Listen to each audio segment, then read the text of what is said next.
Yeah.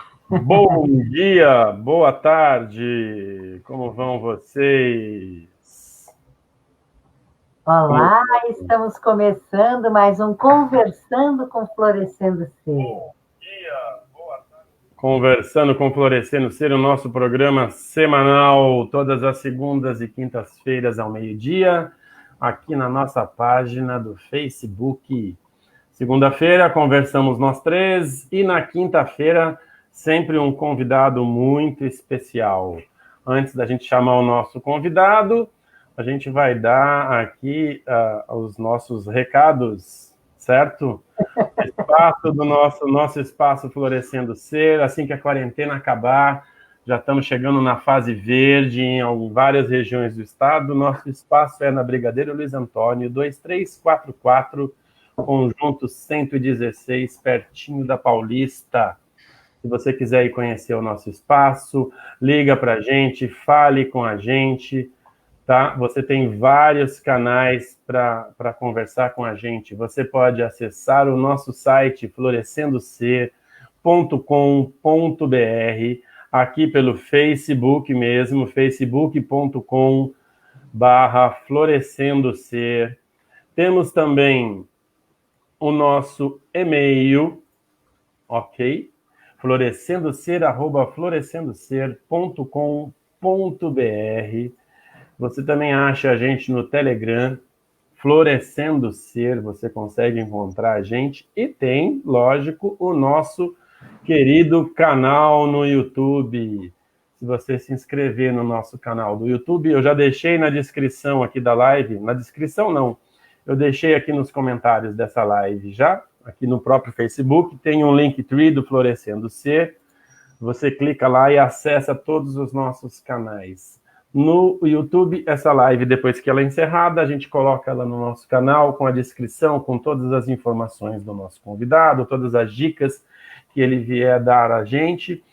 E você se inscreve no nosso canal, então, do YouTube, ativa o sininho, dá um like nas nossas lives, para a gente poder começar a compartilhar isso com mais pessoas. Divulgue, compartilhe essa live, se você estiver assistindo, com todas as pessoas que você gosta.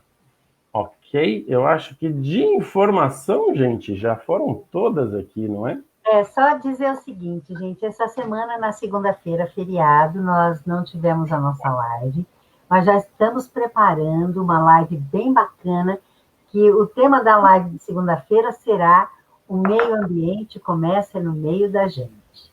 Vamos conversar um pouco sobre isso, sobre relações, sobre meio ambiente. Vamos ter, inclusive, uma pessoa que vai estar junto com a gente, que faz engenharia florestal. Vamos conversar um pouco mais sobre esse tema.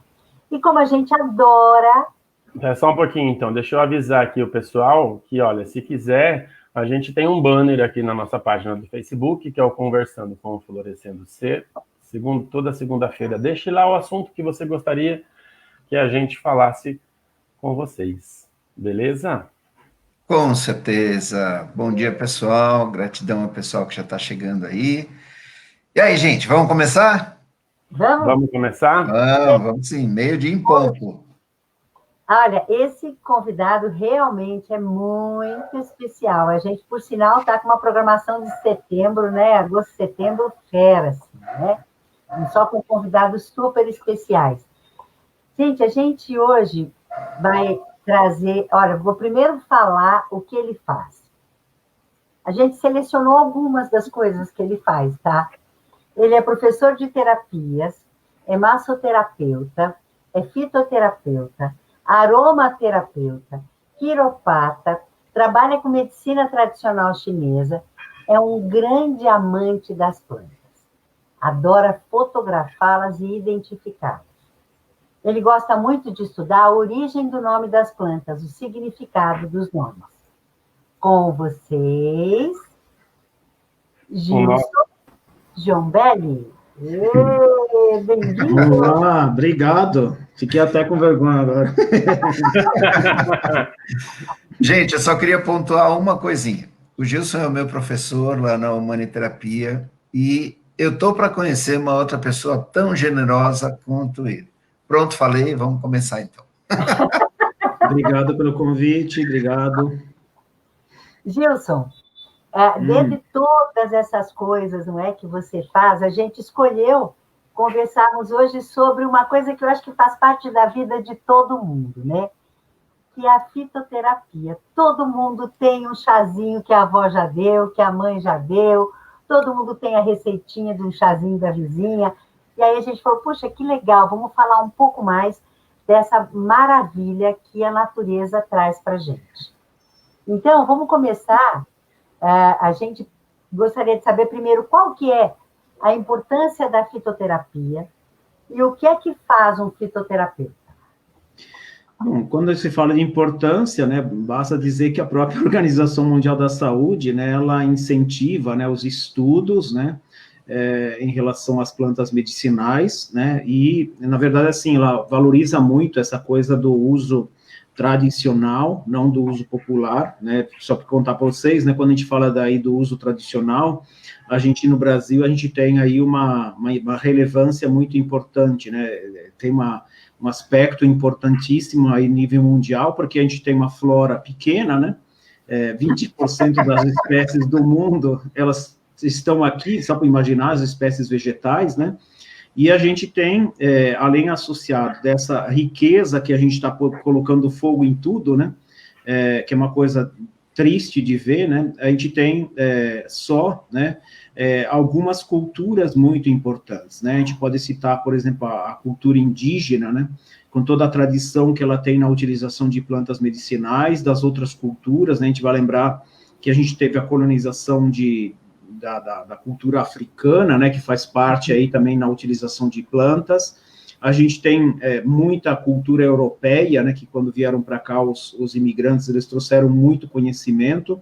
Então, a gente tem um conhecimento tradicional muito grande, pena que foi sendo destruído, né, desconstruído ao longo dos séculos, né, mas a gente tem aí uma importância muito grande. E quando eu falo da Organização Mundial da Saúde, né, a gente tem aí um incentivo especial, né, que ela pede, né, para os Estados-membros, né, que promovam estudos científicos, né, sobre a utilização dessas plantas, né, para garantir que ela tenha uma eficácia garantida, né, quer dizer, conhecida e realmente validada, além de ter uma coisa importante que muitas vezes até orientação sobre quando a pessoa tem, por exemplo, consumo de plantas que são inócuas, ou são plantas que têm uma toxicidade muito alta, né, então desestimular a utilização dessas plantas, né.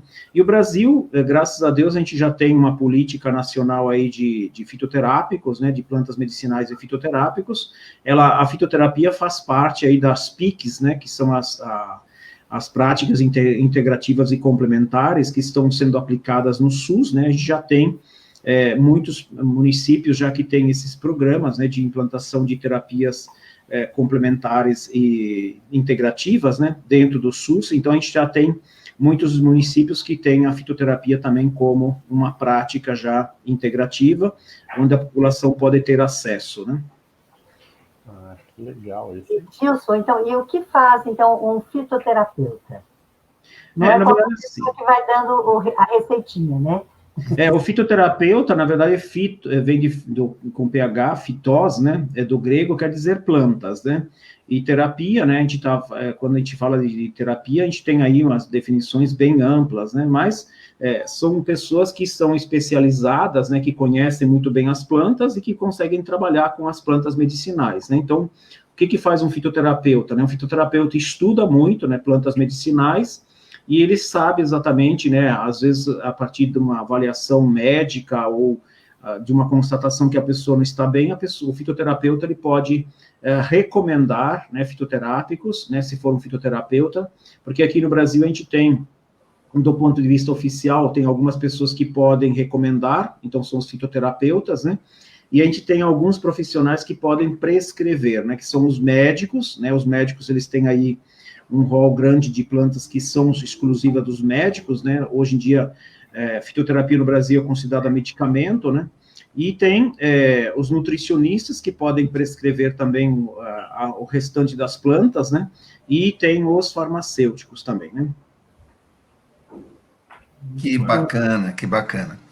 Mas só para entender, o fitoterapeuta, você faz um curso e vira um fitoterapeuta e você pode prescrever essas coisas, né? Porque você falou que a gente não pode prescrever. Se a gente não só prescreve médico, nutricionista e farmacêutico, né? Se o fitoterapeuta for médico, ele prescreve normalmente. Se for nutricionista, ele tem, só para você entender, vamos pensar o médico pode prescrever qualquer planta, né? Certo. Então, quando eu falo, por exemplo, você pode consumir extrato seco? Não, só quem pode prescrever extrato seco é o médico, o nutricionista e o farmacêutico. Mas dentro desse universo de plantas, tem um grupo de plantas que são plantas de uso, de prescrição restrita médica. Então, você vai, até para comprar planta, hoje em dia você não consegue mais, né? Então, vou citar algumas, né? Você pensa, por exemplo, a valeriana, que muitas pessoas já ouviram falar. A valeriana, hoje em dia, é de prescrição médica.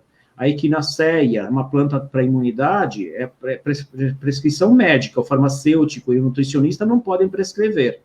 E a gente, como fitoterapeuta, quem não tem essas formações, não é médico, não é fisioterapeuta, não é farmacêutico e não é nutricionista, ele pode recomendar. Aí tem a recomendação fitoterápica, ela pode ser feita com chá e com tintura, tá? Não pode ser o fitoterapeuta não pode prescrever extrato seco, por exemplo, né? Que o encapsulado e comprimido geralmente vem à base de extrato seco.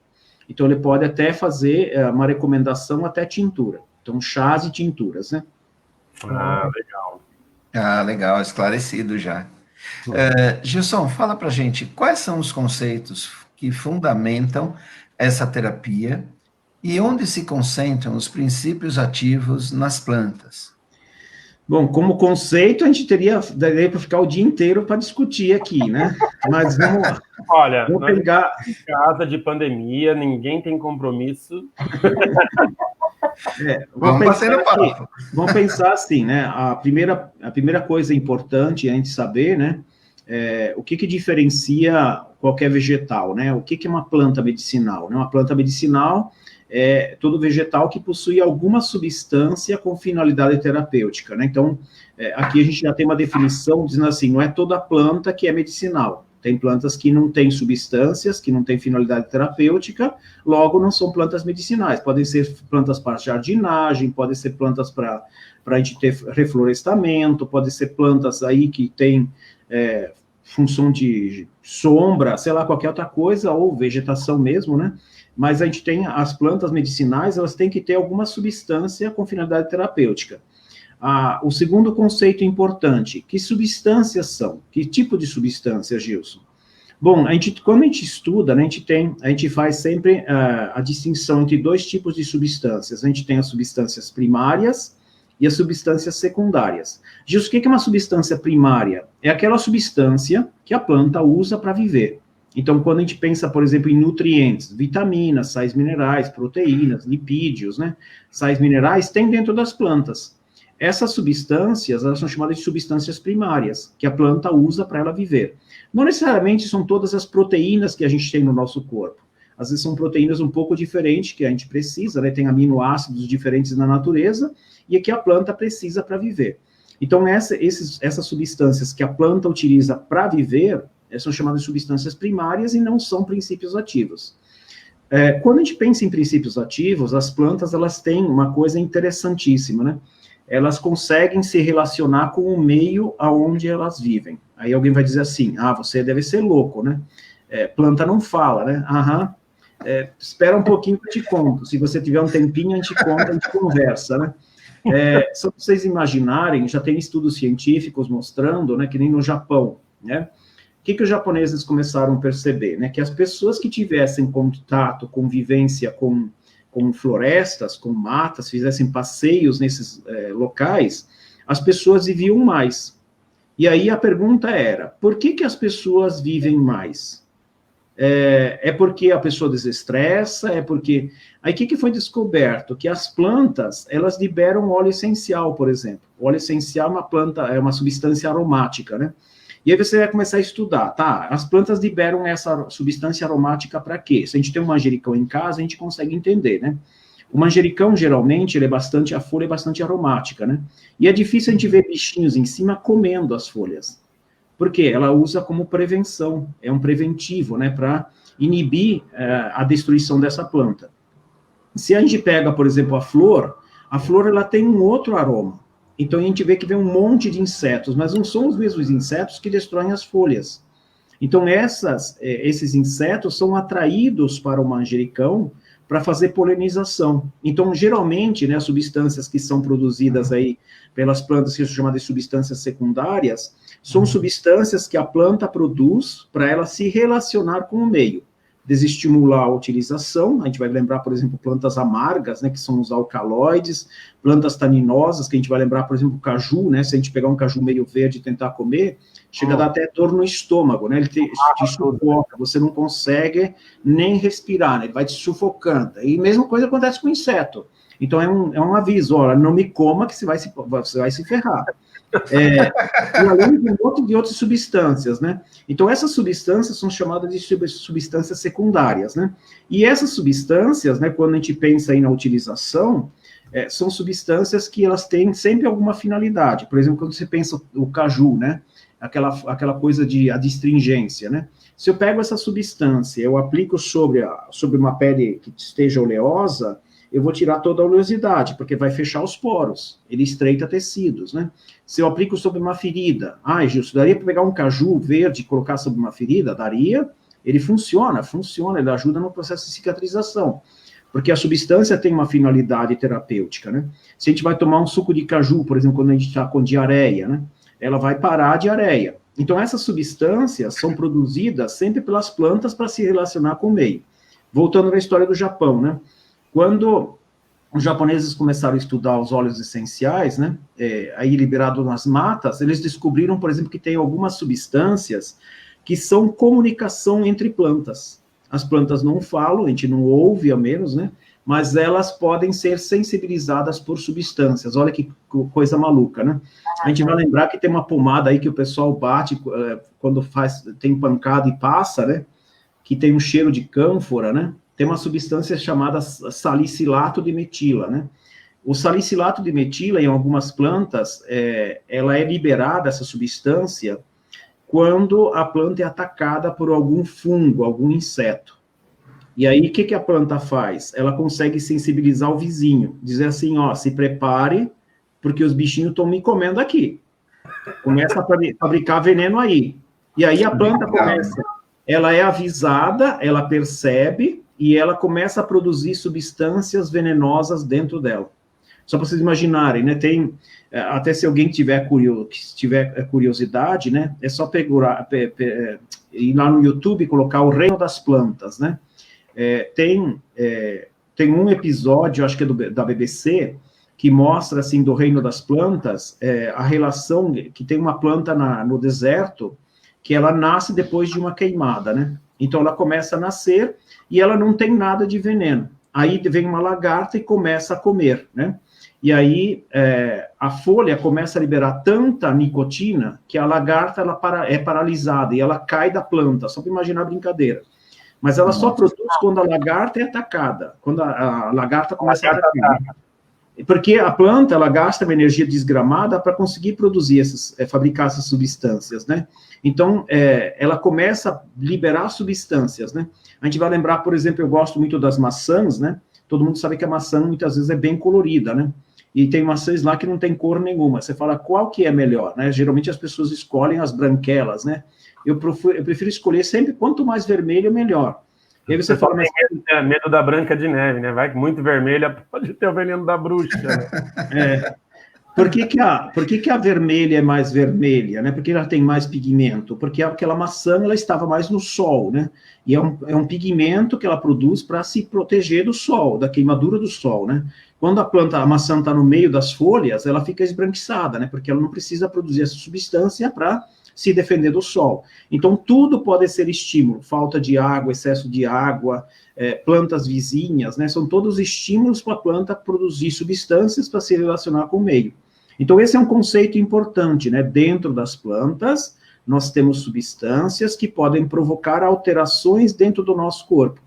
E essas alterações, dependendo do tipo de alteração, ela sendo benéfica, ela passa a ter uma propriedade, passa a ser calmante, passa a ser antidepressiva, passa a ser cicatrizante, e assim por diante, né? Então, esse é um conceito básico, né, quando a gente pensa em fitoterapia. Muitas vezes eu vejo assim, eu tenho até um livro que eu sempre falo que eu ainda tenho, né, porque eu mostro para rir, né, porque fala assim, que as plantas medicinais funcionam porque foi Deus que fez, né, e eu completo a frase, né, eu fico brincando, foi Deus que fez e sobrou pedacinhos de Deus dentro da planta, eu tiro um pedacinho de Deus, faço um chazinho, tomo um pedacinho de Deus e ele me trata, né, que na verdade, assim, eu acho que, tirando, né, pedindo até desculpa, né, que eu não estou tirando sarro aí da parte religiosa, né, mas dizendo que essa explicação, ela é muito simplória, né? Se foi Deus que fez, a gente não sabe, né? Tem alguma coisa aqui de mistério, né? Mas é importante a gente entender que as plantas, elas foram evoluindo ou foram convivendo entre elas e com o meio ambiente, e isso fez com que as plantas elas começassem a produzir muitas substâncias. E é bem interessante, por exemplo, né, só para vocês imaginarem, né, quando a gente vai estudar na escala da evolução das plantas, né, a gente sabe que tem plantas que não têm flores, né, essas plantas, elas não tinham, ainda não existia, né, segundo aí as pesquisas científicas, nessa época não havia insetos ainda, né, então para que ter flores, né, como é que elas iam se polinizar se não tinham insetos, né, mas essas plantas já tinham problemas na natureza e elas já tinham substâncias. Depois, as plantas, elas surgem com as flores quando os insetos surgem. Então, nessa brincadeira da planta ter flores e não ter flores, né, da passagem de não ter flores para ter flores, teve um salto de substâncias também, porque você tem que ter substâncias para se defender dos insetos e tem substâncias para atrair os insetos. Então, aqui a gente teve um salto na questão da qualidade das moléculas. As moléculas ficaram mais complexas, maiores e com mais efeitos. Não que aquelas primárias não tivessem, elas eram mais simples, elas tinham efeito sim, mas eram moléculas mais simples do ponto de vista aí da evolução. Nossa, Gilson, que coisa fantástica, porque eu fico imaginando, com tanta interferência que existe no meio ambiente, exatamente, não é? Esse trabalho do fitoterapeuta, do estudo mesmo, né, da ciência estudando a planta, que loucura, né? Porque é uma coisa realmente em constante mudança, em constante movimento, né? Sim, e você tem, além disso, a diversidade de substâncias, de moléculas, né? A gente não tem uma molécula só. Às vezes, numa única planta, você encontra 50, 60, 70 substâncias. É uma coisa assustadora, não é uma substância só, né? Então, a gente tem uma diversidade muito grande. E quando a gente pensa na fitoterapia, a gente pensa assim, é uma coisa tão grande, que você mexe com muitas ciências, né? Quando a gente pensa, por exemplo, hoje em dia a maior parte das plantas são extrativismo, né? Quer dizer, as pessoas vão ali na mata e recolhem, né? Retiram, né? Mas só que isso não é sustentável, né? Porque você vai retirando, vai ser destruído. Então, você tem que começar a pensar em cultivar, né? Hoje em dia, já tem muita gente que cultiva plantas medicinais. Mas, por exemplo, aqui no Brasil, a gente cultiva uma pequena parte do que a gente consome, né? Então, você tem que ter as ciências agrárias, porque se você pegar, por exemplo, uma planta, você tira a mata, sei lá, você não tem um solo ali limpo, né? Você vai plantar só um tipo de planta. Só esse tipo de planta não produz tanto substância quando tiver uma relação com as outras plantas, que tiver relação com os insetos, que tiver relação com o próprio ser humano, com animais. Então, essa relação, ela vai estimulando a produção de substâncias. Então, ciências agrárias, qual que é o melhor momento de colheita, né? Vem a questão da parte química, né? Então, tem que ter conhecimento químico aí, de bioquímica, de química mesmo das plantas, né? Química vegetal. Você tem que saber, assim, métodos de extração de substâncias, dosagens, né? Então, a gente tem aí farmacêutico, médico, tem engenheiro agrônomo, tem químico, bioquímico, e aí vai. É uma diversidade, e aí você imagina assim, por exemplo, só para imaginar, né? Como é que eu sei que a planta é aquela, né? Aí tem que ter o biólogo, o taxonomista, especialista na identificação. E aí vai, você tem uma porrada de ciências relacionadas à fitoterapia, né? É uma coisa que muitas pessoas desvalorizam, desprezam, mas a gente tem uma riqueza que é uma coisa impressionante, né? Quando a gente pensa na fitoterapia. E é uma coisa maluca, né? Porque a gente estava vendo, eu estava vendo um filme um tempo atrás e algumas pessoas se envenenavam quando iam num certo lugar. E aí uma pessoa pega e fala, foi lá investigar, ouvindo o comentário, porque a gente vai lá porque adora comer o tal do alho selvagem, que era uma folha X lá. Nem sei se existe, né? E a pessoa, quando pega, fala, isso aqui não é alho selvagem, né? Isso aqui é uma região que foi colonizada pelo pessoal da Prússia, né, da Alemanha ali na época, e é uma planta venenosa, parecida com a folha do alho selvagem. Então eles comiam aquilo ali achando que era alho selvagem e passava 3, 4 dias, estava intoxicado e morria. Então é muito pouco isso, né? Você achar que, assim, comer... Eu sou do interior, né, do litoral, então a gente ia para o mato, andar muito no mato, às vezes subir o morro ali, tomava muito cuidado, né? Cuidado para não comer uma plantinha X, então tinha muito isso, né? Se o passarinho comeu, você talvez possa comer, mas agora se ninguém está comendo aquilo, se tem muita florzinha, muita frutinha e ninguém comeu, não chega perto porque não deve ser bom, né? Sim, e ainda mesmo o critério dos pássaros é problemático, porque você pega, por exemplo, as araras, papagaios, né? Eles comem frutos que são muito venenosos. O que as araras fazem, né? Se você vai assistir, por exemplo, tem alguns programas que mostram, né, na Discovery, né, araras da Amazônia, né? O que as araras fazem? Comem frutos que são bastante venenosos, né? E aí depois elas vão lá na barranca do rio e elas comem determinados tipos de argila, né? O que elas estão fazendo? Elas estão neutralizando toda a ação do veneno. Elas estão neutralizando o veneno. Então, é uma coisa bem interessante para a gente imaginar, né? Tem que tomar muito cuidado. Agora, uma coisa que eu fiquei curioso nisso que você falou do processo de evolução da planta, tem algum, por exemplo, você fala, a planta tem os princípios ativos, ela conforme vai evoluindo, né, vai tendo todo esse processo ecológico e tal, ela pode ir perdendo algum princípio ativo dela? Teve já caso disso, uma planta que tinha características para uma coisa e com a evolução do tempo ela perdeu isso? Pode, você tem, na verdade, assim, você pega, por exemplo, o tomilho. O tomilho, a gente tem 7 quimiotipos, né? O que são quimiotipos, né? Você tem, por exemplo, determinados tipos de tomilho que não tem mais aquela substância, porque ela muda o ambiente e a planta se adapta. E essa adaptação a longo prazo, ela pode mudar a constituição química. Ela altera, né? Não é que ela perde, ela, na verdade, assim, ela altera.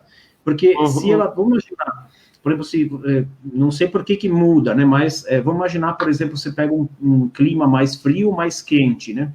Esse simples fato, a planta tem que se adaptar, né? Se a gente imagina assim, eu sobrevivo à geada, então eu tenho que ter substâncias que me garantam isso? Sim, tem substâncias que evitam, por exemplo, o congelamento, então ela se especializa mais nisso. Para calor, ela tem que ter estruturas, né, que evitam menos perda de água, então podem surgir mais outras substâncias. Um exemplo, né, na questão do calor, né? A gente pega, por exemplo, no deserto, a gente tem muito cacto, né? Se você abrir um cacto, a babosa é uma ideia bem fácil para a gente entender, que as pessoas conhecem, né? Se você abre a folha da babosa, é um gel. Aquele gel, você pode jogar uma folha da babosa em cima de um telhado, por exemplo. Ela fica ali meses e não seca, né? Por quê? Porque tem aquele gel ali e não perde a água. Aquele gel se chama mucilagem, é um princípio ativo. É uma substância, né? Então, vou imaginar, eu precisaria ter no local muito úmido essa mucilagem? Não, porque vai apodrecer. Então, você teria um apodrecimento. Mas se é um local muito seco, a água cai ali, não sai mais. Ela vai mantendo a água ali. Porque se ela não fosse água mesmo, ela ia evaporar facilmente. Mas como ela está em formato de gel, ela impede a evaporação. E é uma substância. Então, a gente tem tanto estruturas químicas como estruturas físicas, fisiológicas, né? Então, a planta vai se adaptando, né? E essa adaptação, ela acontece também no campo, na esfera das substâncias. Que bárbaro isso. Nossa, gente, é uma viagem, né? Você vai... Esse que você falou... Estudar plantas é um fascínio, né? Esse reino das plantas, da BBC, ele fala sobre o Museu Botânico de Kew, né, na Inglaterra, né? E ele fala, no episódio 2, é a coisa mais linda, né? Porque ele mostra, né, que os cientistas descobriram que o eucalipto, por exemplo, né? ele está sendo um galho atacado, né, por pulgões, né, e aí, o que acontece? O galho que está sendo atacado, né, ele emite o óleo essencial, que o outro, ele sensibiliza outro galho, né, só que tem a planta próxima, ela recebe a informação, ela começa a produzir e emitir aqui substâncias também. O que ela está fazendo, né? Na verdade, é uma substância que ela vai chamar a joaninha. Então, enquanto a joaninha não chega, vai liberando aquela substância, e a joaninha gosta daquele cheiro. E ela sabe que aquele cheiro é para chamar que tem pulgão. Aí ela chega a matar mais de 100 pulgões por dia, né? Olha a brincadeira. Que legal. Então, por isso que eu falo, né? Se as pessoas acham que as plantas não sabem se comunicar, está muito errado, né? Tem muita inteligência por trás de vegetais, né? Essa é a brincadeira, né? Exatamente, é o tal da segurança comunitária, né? Solidária, que a gente hoje em dia tem muito, né? Esse bairro tem segurança solidária, que é o vizinho avisa o outro. As plantas já fazem isso há quanto tempo? Há muito tempo. É claro que agora que a gente está conhecendo, né? Isso é uma coisa que a gente quase não conhece, né? Porque a brincadeira né? O estudo científico, ele pode vir, mas ele demora para ser construído. E às vezes a gente não tem equipamentos, né? Para conseguir monitorar, para entender, né? E muitas vezes a gente tem a questão do financiamento, né? Porque plantas medicinais, né? Tem até muito estudo, né? Científico sobre, só que muitas vezes é escondido, né? Tem história de laboratórios, né, que tem mais de 90 mil substâncias catalogadas de vegetais, né, que podem fazer medicamentos. Você fala, mas cadê o nome das substâncias? Aonde está isso? Não, se você pagar, você tem acesso. E custa, assim, o acesso é multimilionário, né? Então, você pode até pegar essa substância, você sabe de onde vem, você consegue extrair, misturar, potencializar, inibir, fazer um monte de coisa. Mas você tem muito conhecimento que é escondido, né? Por isso que é uma coisa difícil para a gente também, quando a gente pensa em estudar, né? Porque muitas vezes a gente não tem uma informação divulgada facilmente, muitas vezes é escondido. A gente tem divulgação mais dos estudos que são que são governamentais, né, são patrocinados pelo governo, então são estudos científicos públicos, né, por exemplo, a gente pega uma USP, pega uma Unifesp, e assim por diante, né, porque senão os restos, ó, aqui, ó. A indústria farmacêutica, né, que é, na verdade, você tem várias teorias, né, que diz que é a indústria que domina o mundo, na verdade, é a indústria farmacêutica, né, que cuida da vida. A gente tem algumas empresas que são bem interessantes, né? A gente tem a indústria da semente, a indústria dos medicamentos, a indústria alimentar e a indústria dos venenos. Só que pena, né? Que a gente pega, por exemplo, uma Bayer agora que comprou a Monsanto, né? Então, você imagina, você une dois grupos poderosíssimos, né? Que é o grupo do veneno e o grupo dos medicamentos, né? Então, a gente não sabe exatamente quais são os objetivos, né? Mas é um poderio econômico, financeiro, que é gigantesco, com certeza, né? Espera que seja um objetivo bom para a humanidade. Né? Para a humanidade. Da humanidade. E aí que você começa a perceber também essa briga pelo domínio da Amazônia, né? Que é a biodiversidade que existe ali. O pessoal fala, eles querem... Todo mundo sabe, né? Que tem essa coisa da indústria, que querem pegar os cosméticos, então... Mas aí quando você vai entendendo essa coisa da planta, do que ela produz, você fala, é por isso que o pessoal fica louco, né, cara, para querer dominar isso daqui e comprar o pedaço ali, né? A Amazônia, por exemplo, é triste, né, porque a gente tem pouquíssimo estudo, né, e você imagina, às vezes a gente tem, no Brasil a gente tem 35 mil espécies catalogadas, né, dizem que pode chegar a 300 mil, né, tem alguns que dizem que pode chegar a 150 mil, né, espécies, né, catalogadas, quer dizer, reconhecidas com nome científico direitinho, bonitinho. Você imagina, né, se a gente conhece tudo que a gente está destruindo. A gente não conhece, a gente faz a menor ideia do que a gente está destruindo, né. Eu gosto muito de dar um exemplo, né, com uma planta que é uma planta da família da carqueja, né, que é uma Baccharis, né, Dracunculifolia, né. Essa planta é chamada de vassourinha, né? Essa vassourinha, também chamada de alecrim do campo, né? É uma planta que ela libera uma resina, né? Que dá o própolis verde. Essa planta, ela foi tirada dos pastos como uma praga, né? E hoje em dia, você paga o preço da semente uma fortuna. porque não existe quase mais, ela foi quase extinta, né? De tanto que você caçou essa plantinha, né? E aí descobre que tem uma riqueza igual ao própolis verde, né? Tanto que você vê assim, você vai nos locais que vendem própolis, você vai pagar o dobro, no mínimo, do preço, né? E quase não tem em qualquer lugar. Então, quer dizer, foi queimado, foi destruído o quê? Um potencial que você não sabia nem que você estava destruindo, né? A mesma coisa acontece com a Amazônia. Se a gente não sabe nem o nome científico daquela planta, a gente não tem a identificação daquela planta, você imagina que a gente estudou. Você queima riquezas, né, que são enormes, né? Quem sabe que tem a cura aí para o HIV, tem a cura para um câncer, tem a cura para doenças crônicas, e assim por diante. A gente não sabe, a gente faz ideia, né? Dos estudos, né? Agora, deixa eu te falar uma coisa. Qual que é mudando um pouquinho, não mudando o assunto, mas assim... Não, que fala do medicamento agora, né? Está falando do medicamento. Qual que é a diferença, né, entre a fitoterapia e a homeopatia? Aqui, lembrar sempre que o homeopata sempre gosta da fitoterapia, né? Por quê? Porque isso é uma substância natural, né? Eles nunca viram como oposto, né? Que geralmente você pega homeopatas, tem homeopatas que não gostam da alopatia, né? Porque tem duas coisas interessantes, né? A alopatia, halos, diferente. Então, é a terapia do diferente. Então, você está com febre, você toma um antifebrífugo, né? Você toma um antitérmico, né? Você está com inflamação, você toma um anti-inflamatório.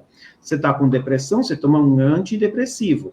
Quando você pensa em homeopatia, homeos quer dizer igual, é o tratamento do igual. Então, por exemplo, você está com febre, você vai usar, por exemplo, a beladona. A beladona você morre, se você tomar beladona, você morre por febre. Você morre pegando fogo, né? Então, o que o pessoal faz? Faz a extração da substância da beladona e depois é diluído, né? Como assim, Gilson, diluído?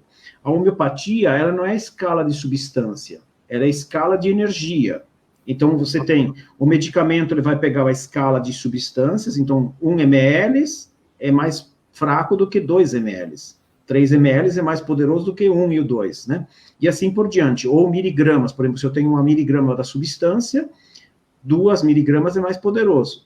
Quando eu pego a escala da homeopatia, é uma escala negativa, né? Então, você não tem substância dentro da homeopatia. Você vai pegar, né? Cada vez que você dilui mais, você vai ter menos substância e mais energia. Então, é essa energia que trata. Então, não importa que a substância te dá uma intoxicação, você vai usar em diluição, não tem nada físico, é aquela imagem da molécula que ela vai te ajudar. Né? Só para a gente entender, né? Então, quando eu tenho, por exemplo, a diluição, a CH1, né? O que é uma CH1, né? Eu peguei lá 99 ml de água e coloquei 1 ml de tintura. Só que quando eu faço a CH2, eu vou pegar 99 ml de água e pego do CH1, não mais da tintura, né? Então, quando eu chegar, por exemplo, na CH6, eu já não tenho mais substância nenhuma dentro. Eu só tive contato lá no início, a molécula foi fotografada, né, um pouco isso que o pessoal explica como é que a homeopatia funciona, né, e você vai tendo a proporção de fotos vai aumentando, cada diluição que eu vou fazendo. Então, quanto o CH10 é mais fraco do que a CH5, o CH20 é mais poderoso do que a CH10, e aí vai, né, quanto mais diluições, mais poderosa é a homeopatia, quer dizer, não tem substância mais, a partir do CH6 não tem substância. A fitoterapia, ela tem princípios ativos. Então, eu vou ingerir, né? Eu estou ingerindo substâncias. É quase como se fosse um medicamento. Só que tem algumas diferenças em relação ao medicamento, porque o medicamento geralmente tem purificação. Na fitoterapia, a gente não faz purificação. A gente faz a extração do que tem e usa esse conjunto de compostos ou de substâncias que tem dentro. A gente não vai usar só o ácido acetil salicílico, por exemplo, né? A gente vai usar todas as substâncias que tem dentro. Nossa, que legal isso, né? Tem muita... Por isso que não dá para sair mesmo comendo plantinha, né? Você pode comer a salsinha, até a cebolinha, o hortelã, e tá bom já, né? Hortelã e depende quando, né? Sabia ou não? Não, Por exemplo, a salsinha tem apiol, né? É um óleo essencial, aquele aroma da salsinha, né? Tem na erva doce essa substância também chamada apiol, né? Que é um óleo essencial, é uma substância aromática, né? O apiol, ele tem uma função hormonal. Se a mulher estiver grávida, tomar muito salsinha, comer muita salsinha, provoca aborto. Só para imaginar a brincadeira, né? Então, porque as pessoas não fazem essa ideia, as pessoas não fazem associações. É o que você falou da substância, né? Se você come, quanto mais quantidade da planta você comer, mais substância você está ingerindo, né? Essa proporção inversa. Exato. E pode causar problema, mesmo que seja um chazinho, né? Você pega, por exemplo, uma camomila, né? Que parece inofensiva, né? A camomila tem óleo essencial, que é anti-agregante plaquetária, né? Então, se você pega, por exemplo, vou tomar aqui um AS, que eu tô com dor, e vou tomar com chá de camomila porque eu gosto, né? Ela potencializa o efeito hemorrágico do AS. Olha que coisa louca. Nossa. Se a pessoa tem um hábito de fazendo isso constantemente, a pessoa pode aumentar o risco de hemorragia. Pega, por exemplo, uma mulher desavisada, né, que sabe que o AS é muito bom para dor, ela está menstruada e ela já está com fluxo abundante, ela vai tomar o AS junto com a camomila, pode dar uma hemorragia, né? Então, a gente pode sair comendo?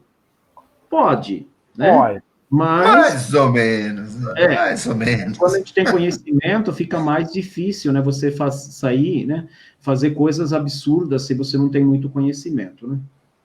Gente. Eu acho que isso era bem o que a gente tinha pensado em perguntar, mas eu acho que está super explicado, né? Que existe a necessidade da prescrição de um profissional para a utilização de tinturas. Desde tintura e chá, né? Tudo tem que ter orientação. A gente acha que um chá não faz mal, se a gente usa mal, né, de forma inadequada, a gente pode ter problemas sim, desde um chá. A tintura é mais concentrada, então a gente tem, por isso que a gente usa o chá em xícaras, a tintura em gotas, né? O extrato seco ele é usado em miligramas, né? Que é cada vez mais poderoso, né? Mais potente. Mas isso não quer dizer que uma xícara de chá de espinheira santa não faça efeito, como se for a tintura. Faz efeito. É só a gente saber extrair a substância adequadamente, tanto na tintura quanto no chá, ou no extrato seco. Você fala assim, depende, né? Tem plantas, por exemplo, a espinheira santa, pela minha prática, funciona mais quando é chá do que tintura. Né? Porque o chá você vai tomando em goles, ele vai passando lentamente, vai absorvendo mais a substância mais tranquilamente. Funciona mais, né? Se alguém quiser fazer teste, por exemplo, compra tintura de mulungu, né? Que o mulungu é um ansiolítico, um calmante, né? E compra a erva mulungu, a casca, né? Porque a semente é tóxica. Você pega e faz o chá do mulungu, e toma o chá, e toma a tintura. Você vai descobrir que o chá te derruba mais fácil, né? Provavelmente porque a extração com água, ela potencializa a retirada dos alcaloides que tem nessa planta, e potencializa o efeito. Então, você tem, assim, depende qual a planta você vai usar, né? Como você vai usar. Então, sempre tem alguns truquezinhos. Justo, você conhece todos os segredos da fitoterapia? Então, não. Né? É um universo tão amplo, tão gigante, que eu falo bem-vindo ao fascínio das plantas, né? Porque quando a gente pensa nas plantas medicinais, é um mundo fascinante, é um mundo que você aprende todo dia. Não tem um dia que você não aprende. Você vai só parar de aprender se você parar de estudar, porque se você continuar estudando, né, você vai continuar aprendendo. É uma coisa, assim, impressionante, né, o quanto tem de substância, quanto tem de plantas, né, que a gente não conhece, e assim por diante, né. Tem que tomar até cuidado, né? A gente começa a ouvir isso assim, na hora que vai almoçar, vem aquela saladeira de, né, verdura, todos os legumes de verdura crua, ali você olha para aquilo e você fala, e agora? E agora? Tem muita palpinha aqui, né? Na verdade, assim... Oi? Tem um comentário da Norimar, se você puder compartilhar. Norimar falando, excelentes informações. Fui ao médico e ele disse que quase perdeu um paciente com hemorragia após a cirurgia porque estava tomando chá. Provavelmente chá de camomila, né? Tem várias plantas que são bastante antiagregantes plaquetárias, né? Uma que é famosa, que as pessoas não conhecem, é o ginkgo biloba. Se você vai fazer cirurgia, né? Vai fazer cirurgia, não pode nunca tomar um ginkgo biloba antes, né? Porque o ginkgo biloba, a pessoa não consegue, o médico não vai fazer que estanque sangramento nunca, porque não vai coagular o sangue. né? Então, tem que tomar muito cuidado, dependendo do tipo de chá que a pessoa vai ingerir, né? Se vai fazer cirurgia, por exemplo, se não tiver conhecimento, não pode ficar tomando chás antes da cirurgia, né? Porque você pode causar problema. Você estava brincando da salada, né? Você sabe que muitas pessoas que têm infarto, né? Geralmente o médico fala assim, você não pode mais comer folhas escuras, né? Por quê? A folha escura é rica em vitamina K, né? Que é um coagulante poderoso, né? Então, se você fizer uso, né? Em circunstâncias aí que você não tenha que ter coagulação, pode ser um problema? Pode. Todo alimento pode causar problemas, né? Por isso que a gente tem que conhecer muito bem. Eu gosto muito de estudar a parte tanto de alimentação quanto a parte de fitoterapia, né? Porque a gente tem muitas coisas que muitas vezes a gente nem conhece, nem sabe, né? Eu sempre falo, por exemplo, do espinafre, né? Eu me nego a comer espinafre. Por quê? Porque ele é rico em oxalato de cálcio, que é uma substância que dá muito cálculo renal. Você fala, mas um chazinho dele? Aham. Então, pode tomar, fica à vontade, né? Imagina que é sempre mais carambola, né? Então, a carambola é a mesma história, é oxalato de cálcio pra caramba. Eu como qualquer tipo de fruta, adoro, né? Como qualquer tipo de verdura, mas carambola e espinafre eu evito ao máximo para consumir. E ainda assim, vai usar, por exemplo, vai comer uma carambola, come em pequena quantidade e toma muita água, né? Que você vai eliminando esses cristais, né, que aí não forma cálculo, né? Vai comer um espinafre, cozinha bem, espreme, joga aquela água fora, né? E aí você vai depois comer depois, né? Então você tem sempre segredos, né, para você estar utilizando, né, as plantas aí de uma outra forma. O pessoal falando aqui, você contagia com o seu conhecimento, parabéns, a Yuko. Obrigado, Yuko. Não é Yuko, desculpe. Yuriko. Yuri. Gil, deixa eu te perguntar uma coisa. Você está falando, então, dos chás, né? Falou do extrato seco. Isso também serve para suco? Serve, com certeza. Depende do tipo de coisa que você vai escolher para sucos, né? Então, assim, a fitoterapia, você vai fazer um suco de... Você vai fazer um suco de capim-cidreira. Quem não conhece, né? O capim-limão, né? Que quando a gente fala de cidreiras, eu cultivo 5 tipos de cidreiras diferentes, né? Mas aquele capim-cidreira que a gente conhece, o cheiro aromático lá, né, que também é chamado de lemongrass, ele é bastante relaxante muscular, né? Então você pode, por exemplo, pegar as folhas frescas, né?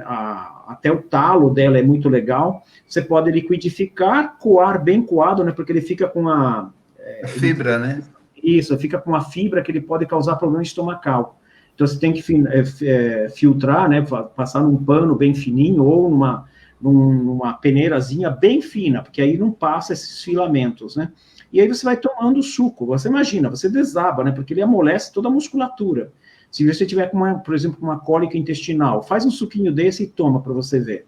Ele vai aliviar bastante, né? Ele é muito legal para relaxamento de musculatura, né? Nossa, por isso, a gente tem uma casinha em Paraibuna e a gente tem lá uma toceira do capim-cidreira, né? E a gente geralmente vai lá, colhe lá vários ramos, espreme o limão cravo, que também tem um pé, põe no liquidificador, bate tudo, mas coa na peneira grossa, na verdade. E por isso que todo mundo fica calminho e fala assim, Paraibuna é uma delícia. Não, na verdade é o que tá.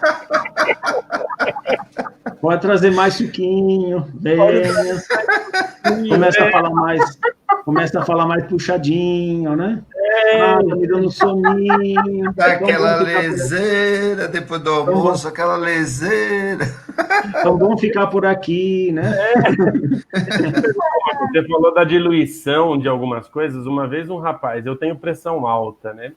E aí um rapaz falou assim, quando você vai tomar café, quanto mais diluído o café, mais cafeína ele produz. Quanto menos diluído, quanto mais grosso, mais forte, que chama, curto, ele falou que tem, porque ele disse que na hora que passa água no café, a cafeína ela aumenta. Eu não sabia exatamente o que era isso, mas existe isso? Com a diluição de água aumentar a propriedade? É porque, assim, o que acontece? A cafeína é uma substância que, se você pegar o café, por exemplo, e você der uma fervida nele, toda a parte aromática vai embora. Você perde. A cafeína não perde. Então, quanto mais você ferve, mais amargo vai ficar. Mas entendeu? Se você passar com menos água o café, pode tirar um café nessas maquininhas. Extrai menos cafeína, porque aquece menos. Agora, se você ficar queimando mais o pó do café, mais cafeína vai liberar. Tá certo ele. Tá com razão.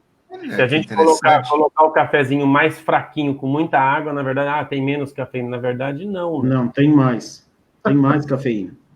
Só para você entender. Por exemplo, o chá verde, né? Como é que o japonês faz o chá verde, o bancha, né? Que é da Camellia sinensis. A Camellia sinensis é rica em cafeína, mas ela tem muitos polifenóis, que são saudáveis, né? A parte aromática. Ele vai colocar num recipiente que tem aquela telinha dentro, ele coloca a erva ali, ele despeja a água fervendo, devagar, quando ele terminou, ele pega essa erva e joga fora. E aí ele toma aquela água suja. Aí tem muita gente brasileiro, né, que vai lá e fala assim, vamos fazer o chá. O que ele faz? Primeiro, ele pega um punhado de erva, não olha nem a quantidade, e joga em cima da água fervendo. Aí, deixa ali. Puxa, esqueceu de desligar, né? Ficou fervendo, a água sumiu, né? Ele vai lá, acrescenta mais água e deixa ferver mais um pouco, né? Você imagina, aquilo lá não tem cafeína, aquilo lá é um canhão de cafeína, né? Tem muita coisa, né? Quantas vezes eu não fiz isso fazendo banchá aqui em casa, assim, ó, nossa, esqueci no fogo, põe um pouquinho mais de água, ou então é bem isso. Você mete a chaleirinha, põe um punhado, uma colher de sobremesa de coisa, deixa ferver e depois esquece, tira do fogo e esquece. Fala, nossa, agora ficou bom, né? Tá grosso, tá escuro o negócio aqui. Tem uma coisa interessante também, eu acho, que é também das toxinas, né? Que você tem, vamos dizer assim, do chá sujo, né? Porque a gente foi, por exemplo, em Registro, que tem uma senhora que vende chá verde, você comentou, eu me lembrei, que ela só pega o chá da Bachan, não sei se você conhece. Você vai, ela só colhe a florzinha. Um galinho mais novinho. Mais novinho. Não tem galho, não tem outras folhas, porque o restante, lá em Registro, muitas empresas, inclusive, de chá faliram, né? Mas era a cidade dos chás. E aí o pessoal dizia que passava a máquina em cima e pegava tudo, né? Inseto, folha, galho, tudo vira chá. Né? É porque você tem a questão aí, você tem se a folha fica mais madura, ela fica com mais cafeína, vai ficar mais amarga, né? As folhinhas mais novas têm menos cafeína, né? Aí quando você fala de cuidados, né, em relação aos chás, né, cuidados, todas as plantas têm cuidados, a gente tem que sempre pensar assim, quais são os cuidados que eu tenho que ter quando eu consumo plantas, né, então isso é sempre importante, né, que a gente tem que ter, toda planta tem que ter alguma orientação, né, tem que ter algum cuidado, se não tem, você pode saber que tem alguma coisa escondida, ou que a pessoa não conhece, né? Isso é extremamente importante, né? Que a gente tenha essa coisa de orientação da utilização, de dosagem, de tempo de uso, né? Tudo isso tem que ter, e varia muito de uma planta para outra, né? Não tem como a gente saber, não tem uma receita geral, né? De cuidado. Que bacana, Gilson. Nossa, muito legal mesmo. E aproveitando essas dicas, né, e cuidados que a gente pode tomar, nesse tempo de pandemia, né, digamos assim, onde a vida da grande maioria das pessoas mudou completamente. Falando um pouquinho sobre depressão, quais seriam as suas indicações? Qual a posologia? Uma dica talvez para tratar a insônia, que às vezes o pessoal comenta, nossa, dormi super mal. Mas dormir super mal uma noite, ok. 1, 2, 3, uma semana, opa, já não está legal, né? O que a gente pode utilizar como ervas ou como plantas para a gente poder se tratar? Quem dorme mal sempre tem que tomar cuidado, que pode ser que seja por conta do café. Se eu tomar 3 dias seguidos um cafezinho de manhã, eu já não durmo mais à noite. Então, eu sempre gosto de dizer para as pessoas, cuidado, que nem todo mundo que toma café dorme direito. Então, eu não. Café. E uma coisa importante, né? A gente já falou do mulungu. O mulungu é muito bom como calmante, né? A gente tem mulungu, erva luísa, melissa officinalis, né? São todas plantas muito boas como calmantes. Elas vão diminuir a excitação do sistema nervoso central. Então, elas vão se sossegar, né? Elas vão te acalmar e você consegue dormir bem. Tem óleos essenciais, né? Por exemplo, o óleo essencial de lavanda, ou lavândula angustifolia, né?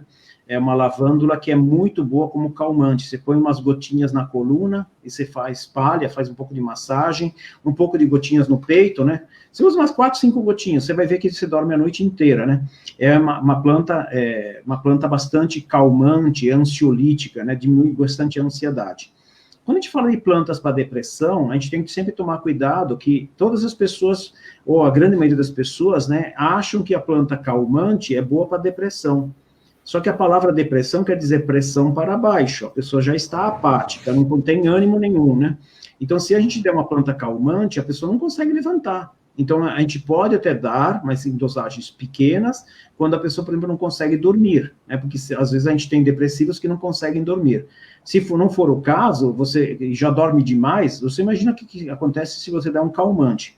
Então, sempre tomar cuidado. Plantas calmantes não são plantas para depressão.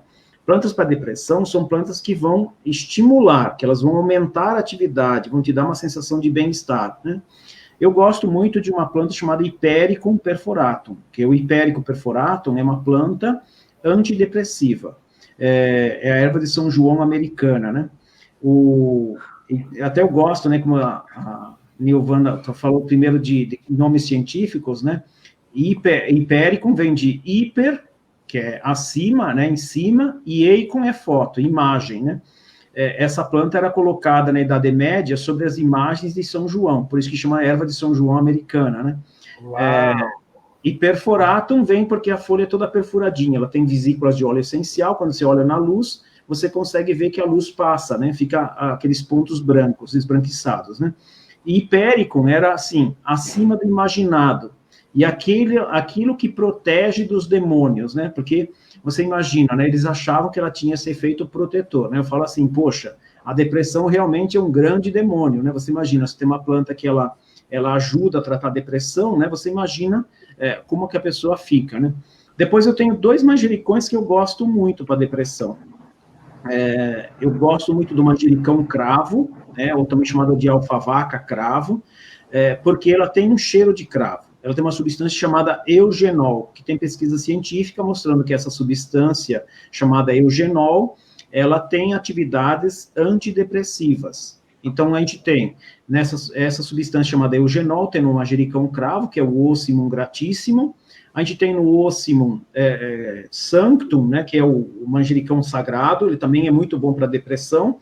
E a gente vai lembrar que o eugenol você vai encontrar até no cravo e até na canela. Só não exagerar com o cravo, né? Porque o eugenol tem muito no cravo, né? Ele tem uma função anestésica, né? Mas ele também tem uma função necrosante. Ele pode necrosar, por exemplo, tecido de boca, garganta, né? Se a gente exagerar na dosagem, né? Então a gente pode até fazer um pouco de chá de canela, por exemplo, e a gente vai saindo da depressão. Ele ajuda a estimular. E eu gosto muito também do tomilho, né? O tomilho também é muito bom para depressão, né? Que ele também tem substâncias aí que estimulam a produção de neurotransmissores, né? Que estão ligados aí com a queda quando tem a depressão. Legal, Gilson. O tomilho, por exemplo, qual seria a posologia? Como é que a pessoa faz esse chá? É uma coisa que acho que assim, é meio genérico, cada um tem uma dosagem, como você... Geralmente a gente usa uma colher de sopa, né, ou uma colher de sobremesa para uma xícara de água, e se toma de 3 a 5 xícaras por dia. Então lembrar que o tomilho pode ser colocado, como ele é bastante aromático, as substâncias se perdem, né, então você coloca a substância dentro da garrafa térmica, você despeja a água fervendo, fecha a garrafa térmica, em meia hora, 15 minutos, meia hora, já está pronto o chá. E aí você toma. Esse chá tem uma validade aí de 5, 6 horas somente, né? Não pode deixar o dia inteiro, né? Ah, legal. A Ula está nos assistindo, e ela pergunta a alcoolatura da lavanda, como pode ser usada? Então, a alcoolatura pode ser usada, né, depende como foi feita a extração, né, dela. E lembrar, por exemplo, a alcoolatura da lavândula angustifolia, a angustifolia dificilmente floresce aqui no Brasil, e é a parte florida que a gente usa, né, então, sumidades floridas, né, parte aérea, né.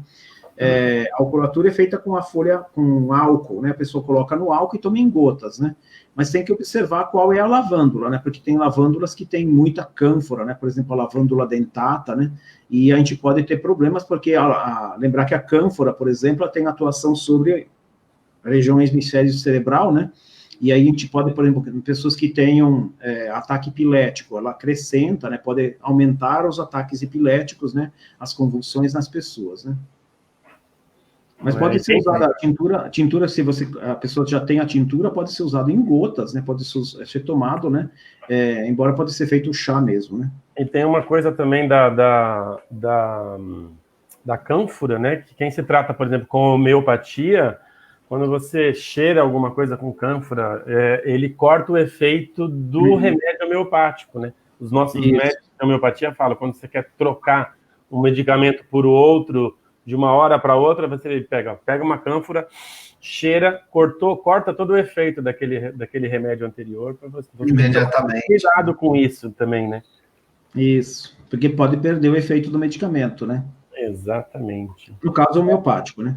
Gilson, perguntar uma coisinha. Com relação a onde comprar, quer dizer, existe esse cuidado que a gente tem que ter para comprar? A gente tem, hoje em dia, tem muita falsificação no mercado, né? Muita. Por exemplo, eu gosto muito do Panisa, né? Phytoshopping Panisa, que no Panisa tem um pouco mais de credibilidade, tem um pouco mais de seriedade, né? Um pouco mais não, eles são muito mais sérios, né? Ali na Ana Rosa, né? Isso, tem uma loja na Ana Rosa, na Vergueiro, ali em 1913, né? E tem uma outra que é na João Jorge Saad, ali no Morumbi, né? Perto da Francisco Morato, né? São duas lojas que eu gosto muito. E depois tem a Bom Chá, né, que fica ali na Tabatinguera 502, né, é uma outra loja que também tem, mas sempre tem que comprar nessas lojas, tem que comprar com o nome científico, tá? Sempre usar o nome científico da planta para você não ser enganado, porque às vezes tem lá, por exemplo, espinheira santa. Tem espinheira santa normal e tem espinheira santa comum. Caiu e quando Aí, quando você encontra a espinheira santa comum, né? Daniel você fala e Gilson assim... caíram? Não, aqui tá normal, Nito. Estou ouvindo super bem. Tá normal aí? E a espinheira santa é uma planta que a gente vai comprar, por exemplo, tá lá o nome científico, Maitenus iricifolia, né? Mas muitas vezes você vai encontrar Maitenus SP, né? Você fala assim, é de São Paulo, eu vou comprar, né? Porque esse SP, na botânica, quer dizer espécie indefinida, né? Então, você tem que comprar nome e sobrenome, né? É uma coisa muito séria. Vai tomar, cuidado. A Ula tem uma dica, que ela comprou a Alfazema Blue Lavanda officinalis, ela está dizendo. Isso. Lavandula officinalis ou Lavandula angustifolia é a mesma planta, né? Então, aí pode fazer chá, que a planta tem bom efeito, né? Geralmente o pessoal vê blue porque a flor dela, ela é roxinha, azulada, né? Tem que tomar cuidado com essa coisa. Hoje em dia tem muita essa coisa tudo é gourmet, né? A pizza gourmet, não sei o que. Aí tem a fitoterapia gourmet também, né? Tem que tomar cuidado com essa coisa, né? Enganação é a coisa que mais se vende por aí, né? Nossa Senhora, Ave Maria. Enganoterapia, né? Engano, vai comendo salsinha para você ver. A gente já está em 1 hora, né? E eu queria só fazer uma pergunta. O que é que a gente tem feito essa pergunta para todos os profissionais que vêm aqui conversar com a gente, né? Que dica da sua área, que é fitoterapia, que dica você daria para este momento que a gente está vivendo de pandemia? Eu ajudei muita gente agora na época, né, até o pessoal da área de saúde, né, médicos, inclusive, né, que tiveram, graças a Deus, não pegaram Covid ainda, né, usando óleo essencial, por exemplo, eucalipto, né, melaleuca, colocar inclusive na máscara, né, para ficar inalando, né, então é uma medida que você pode fazer, né, então tem a melaleuca e o eucalipto glóbulos, né, são duas plantas muito boas para a parte respiratória. Quando você pensa aí em relação à doença, né, lembrar sempre que essa coisa da tempestade de citocinas, né, que o pessoal comenta muito, né, quer dizer, gera um processo inflamatório que muitas vezes desencadeia aí coágulos, né. A gente pode usar plantas anticoagulantes, né, então a gente tem aí a camomila que a gente estava citando, é uma delas, né, que pode fazer um chazinho, não precisa abusar demais, né, mas tomar um chazinho de vez em quando faz bem. Tem a castanha da Índia, né, que é muito boa, né, porque ela trabalha a parte vascular, né, ela trabalha fortalecimento de veias e artérias, e é uma planta bastante anticoagulante. né, se a pessoa quiser mesmo, né, fazer a utilização, né, vai melhorar a parte circulatória e vai ajudar nessa coisa de manter o sangue que não coagule tanto, né? Então, pode fazer o consumo de castanha da Índia. Só lembrar que se a pessoa estiver tomando anticoagulante, vai potencializar o efeito. Então, tanto o efeito adverso, quanto o efeito anticoagulante daqueles medicamentos, né? Então, se a pessoa quiser usar, por exemplo, 10, 15 dias, 1, 2 cápsulas por dia, vai ser muito bom para a parte circulatória. E aí mantém o nosso sangue mais afinado, vamos dizer assim, por mais tempo, né? Então, pode repetir a cada 2, 3 meses, né? Pode repetir e pode utilizar. E eu acho uma coisa importante agora, nesse momento, eu gosto muito do tomilho, né? O tomilho com erva doce é muito bom para a parte respiratória. E o tomilho é chamado de Thymus vulgaris, né? Vulgar quer dizer que é simples, comum, né? Ele é uma planta da Europa, né? E que produzia, deve ser o capinzinho da nossa estrada aqui, né? Vai no meio da estrada tem capim, lá deve ter tomilho, né? E Thymus quer dizer força, né? Força e coragem da montanha. É uma planta que ela vai trazer muito fortalecimento para o sistema nervoso, né? Que é uma coisa que a gente precisa para manter a nossa sanidade mental nesse momento, né? E você fala tomilho com erva doce ou tomilho Pode. e erva doce? Pode tomar os dois, né? Associado os dois para vias respiratórias é fantástico, né? Muito bom. Para tosse, sinusite, rinite alérgica, né? Problema de bronquite, né? É muito bom. E pode ser usado, né? Só o tomilho se quiser para fortalecer o sistema nervoso. Nossa Senhora, gente, Que bacana, né? É muita Dá uma coisa, alegria, né? Tem bastante coisa, dá para brincar. Dá para brincar bastante. Isso que é uma coisa só, né? A gente tem muita... só para vocês imaginarem, eu acho que eu tenho estudado mais de 200 plantas, né? Que eu estudo e tem textos escritos sobre elas, né? Tem monografias, né? Então, não é tão comum, né? Mas é bastante coisa que a gente tem e a gente pode estar utilizando as plantas medicinais como um recurso, né, para ajudar a melhorar a nossa qualidade de vida, ajudar a manter o nosso corpo saudável, e a única dica é que a gente use com cuidado, que a gente use com segurança, que a gente tenha estudos, né, que a gente tenha orientação. Sempre é importante, né, a gente ter, não fazer uso, se for fazer o uso de chazinhos, né, não faça aquele chá continuamente em altas dosagens, né? Vai alternando, né? Alterna uma planta para um dia, uma planta para outra, né? Para você não ter problemas, né? Legal, Gilson. Gilson, a gente gostaria de agradecer imensamente a sua participação aqui.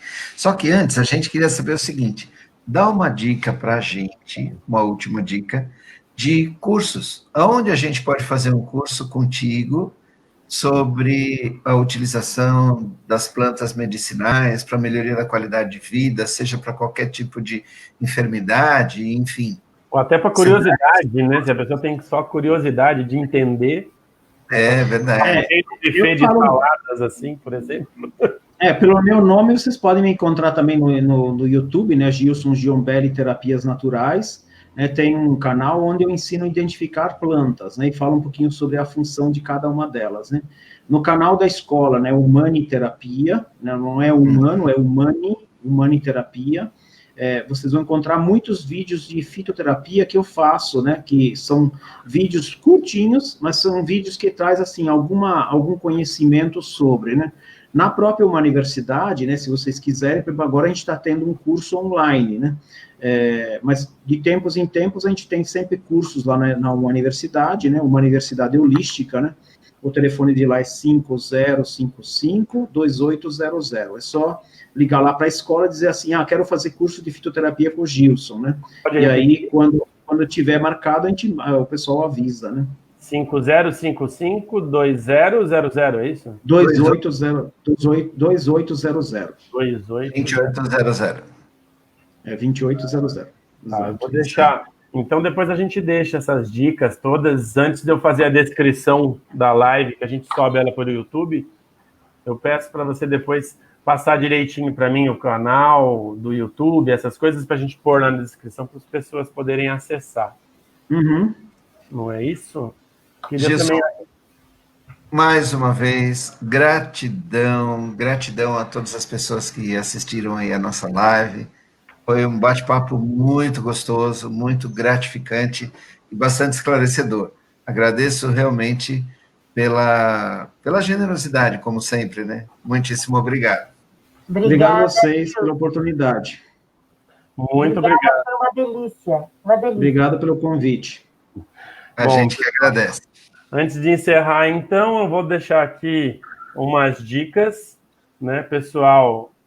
Não esqueçam de ver na nossa página ali, ó, deixar lá as perguntas ou dicas de o que vocês gostariam que a gente conversasse, que tipo de profissional que vocês gostariam que a gente entrevistasse aqui. Eu acho que é sempre bom essa interação com o nosso público, né, para saber, para a gente estar falando em sintonia com eles. E também...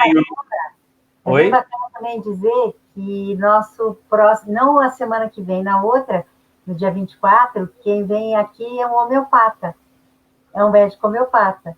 Então, a gente está juntando tudo, acho que está sendo bacana isso. Vai juntando todas essas coisas, todos os tipos de conversas. Assim. E aqui, avisar que a gente teve ontem o nosso Brindando com Histórias.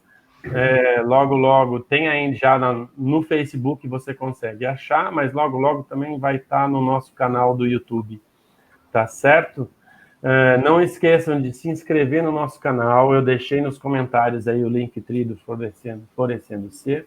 Se inscrevam no nosso canal que você vai ter tudo lá.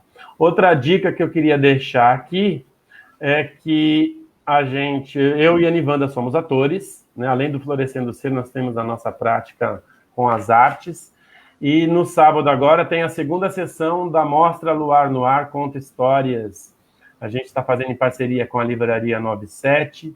Sábado agora, dia 12/9, às 15 horas, a gente vai contar A Árvore Aranha e o Pescador e Sua Mulher.